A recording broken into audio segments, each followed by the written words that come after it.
আসসালামু আলাইকুম, সবাই কেমন আছেন? আমি আবারও হাঁসের রেসিপি নিয়ে চলে আসলাম।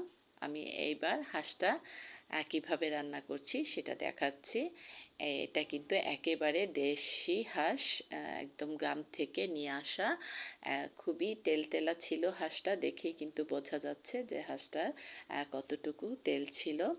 তো আমি এই হাঁসটা কিভাবে রান্না করছি সেটাই আমি আজকে শেয়ার করছি। হাঁসটাকে আমার হেল্পিং হ্যান্ড কেটে দিয়েছে। এখন এটা মানে বেছে নিয়েছি আমি। আর সব সময় চেষ্টা করবেন হাঁস নিজের হাতে বেছে নিতে, কারণ কখনো কিন্তু হেল্পিং হ্যান্ড ওরা হাঁস পরিষ্কার করতে পারে না। অনেক লোম থেকে যায়, পাখনা থেকে যায়, তাই চেষ্টা করবেন সব সময় হাঁস নিজে বাছার জন্য। তাই আমি আজকে 2 ঘন্টা যাবৎ এই হাঁসটাকে কিন্তু বেছে নিয়েছি। আর হাঁসটা বেছে নেওয়ার সহজ উপায়, প্রথমে এটা কুটে নেওয়ার পরে যদি ছোট ছোট পিসগুলি বাছানো হয় তখন কিন্তু খুবই সহজে বেছে নেওয়া যায়। আমার হাত একেবারে 2 ঘন্টা পানিতে একদম শুকিয়ে গেছে। যাই হোক, এখন আমি এটা প্রেশার কুকারে দিয়ে দিলাম। আর আমি এটাকে কিন্তু প্রেশার কুকারে রান্না করব। একেবারে প্রেশার কুকারে রান্না করব না, আগে আমি 10-15 মিনিট এটাকে কষিয়ে নিব, তারপর প্রেশার কুকারে দিব। প্রথমেই আমি লবণ দিয়ে নিচ্ছি পরিমাণ মতো, তারপর এক এক করে মশলা অ্যাড করব। প্রথমেই দিয়ে দিচ্ছি হলুদের গুঁড়া 1.5 চা চামচ দিব, তারপর মরিচও 1.5 চা চামচ দিব। এবার দিচ্ছি ধনিয়া 1 চা চামচ, জিরার গুঁড়া দিচ্ছি 1.5 চা চামচ, আদা রসুনের কিউব 3 টুকরা করে দিচ্ছি, পেঁয়াজের কিউব দিচ্ছি 4 টুকরা,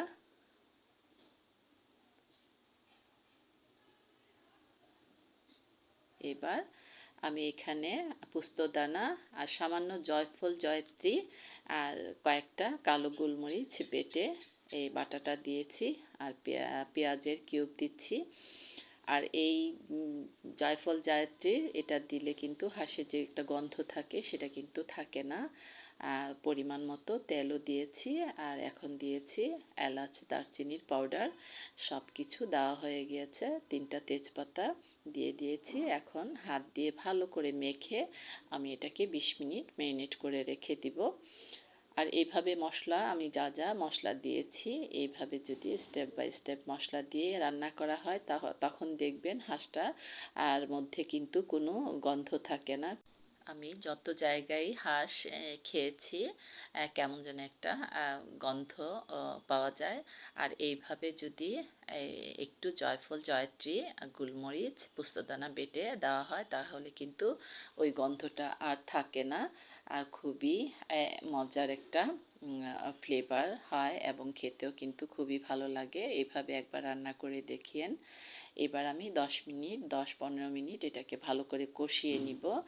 আমি এখানে কিন্তু আমার হাতটা ধুয়ে যতটুকু পানি দরকার ততটুকুই কিন্তু দিয়েছি, আর বাকিটা কিন্তু হাঁস থেকে ওঠা। এখন আমি এটাকে ভালো করে কষাচ্ছি যেন প্রেশার কুকারে রান্না করার পর ভিতরে মশলাটা ভালো করে ঢুকে। এখন আমি ফুটন্ত গরম পানি 1 কাপ দিয়ে দিলাম, দিয়ে এখন নেড়েচেড়ে ঢাকনাটা লাগিয়ে এটা রান্না করব। আর এইভাবে প্রেশার কুকারে রান্না করলে কিন্তু ঝটপট হয়ে যায়, খুব একটা সময় লাগে না। যেহেতু দেশি হাঁস অনেকটা কিন্তু সময় লাগার কথা, সেখানে কিন্তু আমার খুব একটা সময় লাগেনি, যেহেতু আমি আগে কষিয়ে তারপর প্রেশার কুকারে দিয়েছি। এখানে আমি 7-8টা শীষ উঠিয়ে তারপর আমি এটা দেখে নিব কতটুকু হয়েছে। এখন কিন্তু একেবারে পারফেক্ট হয়ে গিয়েছে, আর খুবই তেল উঠেছে হাঁসটা থেকে যে চিন্তাও করা যায় না। এখন আমি সামান্য তেল দিয়ে আবার বেরেস্তা করে এটাকে বাগার করে নিব। আর এই হাঁস রান্নার পরে যদি এইভাবে একটু বাগার করা হয় তাহলে কিন্তু আরও টেস্ট দ্বিগুণ বেড়ে যায়। এখানে আমি 2টো এলাচ আর 1 টুকরা দারচিনি দিয়েছি একটু ফ্লেভারের জন্য। এখন পেঁয়াজটা ভাজা হয়ে গেলেই হাঁসটা আমি কড়াইয়ে ঢেলে নিব। পেঁয়াজটা কিন্তু ভাজা হয়ে গিয়েছে, এখন আমি হাঁসটা এটার মধ্যে ঢেলে দিচ্ছি। কয়েকটা কাঁচামরিচ দিয়েছি। এখন কিন্তু একেবারে আমার ফাইনাল রান্না হয়ে গিয়েছে। জাস্ট ঝোলটা আরেকটু কমিয়ে নিব।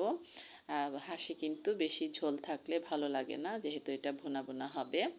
এই যে কমপ্লিট কিন্তু হয়ে গিয়েছে হাঁস রান্না।